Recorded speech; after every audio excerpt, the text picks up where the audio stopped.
Vous voyez donc, depuis plusieurs mois, depuis votre investissement dans cette cause, la prise de conscience grandir du côté de l'opinion publique en tout cas? Absolument, et je suis venu non pas le vérifier, mais parce que non, j'avais confiance. Donc nous avions toute confiance, et je pense surtout à toutes les associations qui font un travail de fourmi depuis tellement longtemps, et là qui étaient bouleversées, on l'était avec elles d'ailleurs. Donc ça c'est formidable parce qu'on va être plus fort, plus forte ensemble. Voilà, avec un nouveau levier de cette prise de conscience. Mais après, quels seront les résultats?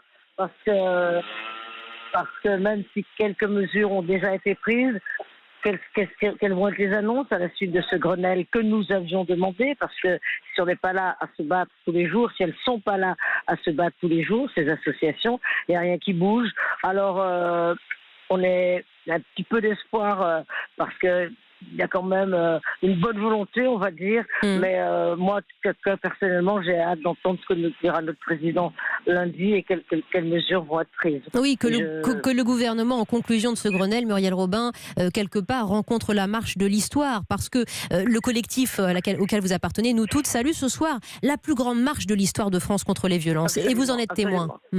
Absolument, mais c'est vrai qu'au niveau historique, ce serait très fort et ça irait très bien avec cette marche qu'il y ait vraiment une impulsion politique forte et des moyens conséquents, que ce soit à la hauteur de cette prise de conscience. Sinon, il risque d'y avoir